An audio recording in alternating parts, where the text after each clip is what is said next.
କୃଷି ଆନୁଷଙ୍ଗିକ କ୍ଷେତ୍ରରେ ଓଡ଼ିଶାର ପ୍ରାୟ 48% ଅଧିକ ଶ୍ରମଶକ୍ତି ନିର୍ଭରଶୀଳ ଅଟନ୍ତି। 80% ଅଧିକ ଲୋକ ଗ୍ରାମାଞ୍ଚଳରେ ବସବାସ କରନ୍ତି, ଯେଉଁଠାରେ କୃଷି ହେଉଛି ଆୟର ମୁଖ୍ୟ ଉତ୍ସ। କୃଷକମାନଙ୍କର ଆବଶ୍ୟକତାକୁ ଦୃଷ୍ଟିରେ ରଖି ମୁଁ କୃଷି ଓ ଆନୁଷଙ୍ଗିକ କ୍ଷେତ୍ର ପାଇଁ 2025-26ରେ 37,838 କୋଟି ଟଙ୍କା ବ୍ୟୟବରାଦ କରିବାକୁ ପ୍ରସ୍ତାବ ଦେଉଛି, ଯାହାକି ପୂର୍ବବର୍ଷ ତୁଳନାରେ ପ୍ରାୟ 12% ଅଧିକା। ଏଥିମଧ୍ୟରୁ କୃଷି ଓ କୃଷକ ସଶକ୍ତିକରଣ ବିଭାଗ ପାଇଁ ମୋଟ 14,701 କୋଟି ଟଙ୍କାର ବ୍ୟୟବରାଦ ପ୍ରସ୍ତାବ ରହିଛି। ଚାଷୀଙ୍କର ଆୟ ପାଇଁ ସହାୟତା ସମୃଦ୍ଧ କୃଷକ ଯୋଜନା ଆମ ସରକାରଙ୍କର ଏହି ପଥ ପ୍ରଦର୍ଶକ ଯୋଜନାରେ ଚାଷୀଙ୍କଠାରୁ ସର୍ବନିମ୍ନ ସହାୟକ ମୂଲ୍ୟଠାରୁ ଅଧିକ ଅର୍ଥ ଇନପୁଟ୍ ସହାୟତା ଆକାରରେ ପ୍ରଦାନ କରି କ୍ୱିଣ୍ଟାଲ ପିଛା 3,100 ଟଙ୍କାରେ ଧାନ କିଣିବାକୁ ପ୍ରତିଶ୍ରୁତି ଦିଆଯାଇଛି।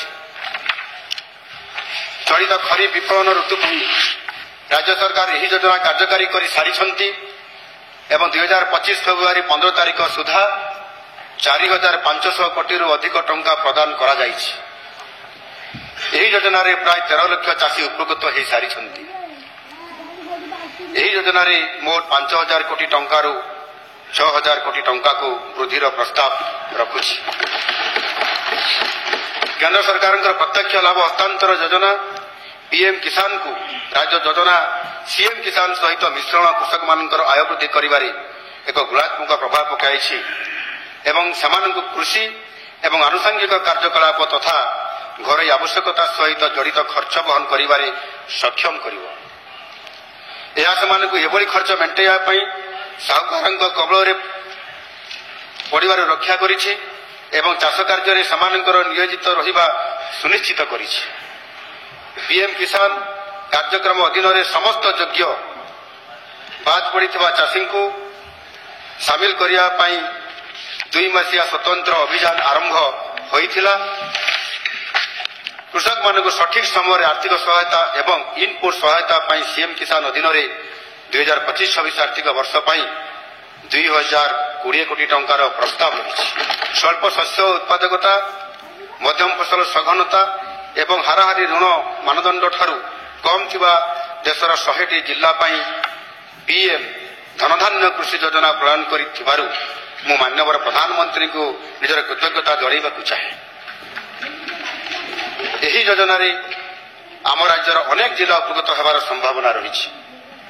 କପା ଟେକ୍ନୋଲୋଜି ମିଶନ ଦ୍ୱାରା ରାଜ୍ୟର ଦକ୍ଷିଣ ଏବଂ ପଶ୍ଚିମ ଅଞ୍ଚଳର କପା ଚାଷୀମାନେ ଜିଲ୍ଲା ଏବଂ ଉପଖଣ୍ଡ ସ୍ତରୀୟ ମେଳା ଆୟୋଜନ କରି ବିଭିନ୍ନ କୃଷି ଯନ୍ତ୍ରପାତି ଓ ଉପକରଣକୁ ଲୋକପ୍ରିୟ କରିବା ଉପରେ ବିଶେଷ ଗୁରୁତ୍ୱ ଦିଆଯାଉଛି।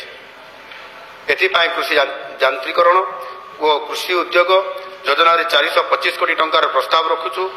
କୃଷି ଉଦ୍ୟୋଗର ପ୍ରୋତ୍ସାହନ ତଥା ବ୍ୟବସାୟ ସୁଗମ କରିବା ପାଇଁ ମୁଖ୍ୟମନ୍ତ୍ରୀ କୃଷି ଉଦ୍ୟୋଗ ଯୋଜନା କାର୍ଯ୍ୟକାରୀ କରାଯାଉଛି।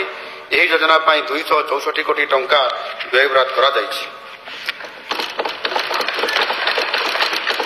ସାମାଜିକ, ଅର୍ଥନୈତିକ, ଜଳବାୟୁ ବୈଷୟିକ ସ୍ତରରେ ହେଉଥିବା ପରିବର୍ତ୍ତନର ପରିପ୍ରେକ୍ଷୀରେ କୃଷି ଓ ଆନୁଷଙ୍ଗିକ ବିଜ୍ଞାନରେ ଅଗ୍ରଣୀ ଶିକ୍ଷା ଗବେଷଣା ସମ୍ପ୍ରସାରଣ ପାଇଁ ଓଇଏଟି ମହତ ଲକ୍ଷ୍ୟ ରଖିଛି। ଏଥିପାଇଁ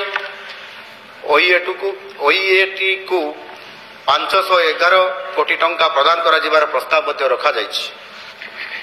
1,000ରୁ ଅଧିକ କୃଷକ ଉତ୍ପାଦକ ସଂଗଠନ ଏଫ୍ପିଓକୁ ସହାୟତା ଯୋଗାଇ ଦିଆଯିବ। ଏହାଦ୍ୱାରା ଆଗାମୀ 5 ବର୍ଷ ମଧ୍ୟରେ ଅତି କମ୍ରେ 3 ଲକ୍ଷ କୃଷକ ଉପକୃତ ହେବେ। ଏହି ଯୋଜନାରେ ରାଜ୍ୟ କୃଷକ ଓ ନାମମାତ୍ର ଚାଷୀଙ୍କର ଆୟ ଓ ଜୀବିକାରେ ଉନ୍ନତି ଆଣିବା ପାଇଁ ସୁବିଧାରେ ଋଣ ପ୍ରଦାନ, ଆର୍ଥିକ ଓ ବୈଷୟିକ ସହାୟତା, ଭିତ୍ତିଭୂମି ସହାୟତା ଏବଂ ବଜାର ସଂଯୋଗୀକରଣ କରାଯିବ। ଏହି କାର୍ଯ୍ୟକ୍ରମ ପାଇଁ 74 କୋଟି ଟଙ୍କା ବ୍ୟୟବରାଦ କରାଯାଇଛି। ଜଳସେଚନ ଏବଂ ଜଳ ବ୍ୟବହାରର ଦକ୍ଷତା ରାଜ୍ୟର ଅଧିକରୁ ଅଧିକ ଚାଷୀଙ୍କ କ୍ଷେତ୍ରକୁ ଜଳ ପହଞ୍ଚାଇବା ଲକ୍ଷ୍ୟରେ ଆମେ 2029-30 ସୁଦ୍ଧା 15 ଲକ୍ଷ ହେକ୍ଟର ଅଣଜଳସେଚିତ ଜମିକୁ ଜଳସେଚନ ଯୋଗାଇ ଦେବୁ। ଏହି କ୍ରମରେ କେବଳ 2025-26ରେ ଆମେ 2,77,000 ହେକ୍ଟର ଜମିକୁ ଜଳସେଚନ ସୁବିଧା ଦେବୁ। ଏହି ଲକ୍ଷ୍ୟ ହାସଲ କରିବା ପାଇଁ ଏକ ଜଳସେଚନ ମାଷ୍ଟର ପ୍ଲାନ ପ୍ରସ୍ତୁତ କରାଯାଉଛି। 2024-25 ଆର୍ଥିକ ବର୍ଷରେ ଜଳସମ୍ପଦ ବିଭାଗ ନିମନ୍ତେ 13,272 କୋଟି ଟଙ୍କା ବ୍ୟୟବରାଦ ରହିଥିବା ବେଳେ 2025-26 ଆର୍ଥିକ ବର୍ଷରେ ଏହାକୁ ପ୍ରାୟ 12% ବୃଦ୍ଧି କରି ମୋଟ 14,895 କୋଟି ଟଙ୍କା ବ୍ୟୟବରାଦର ପ୍ରସ୍ତାବ ରଖୁଛି।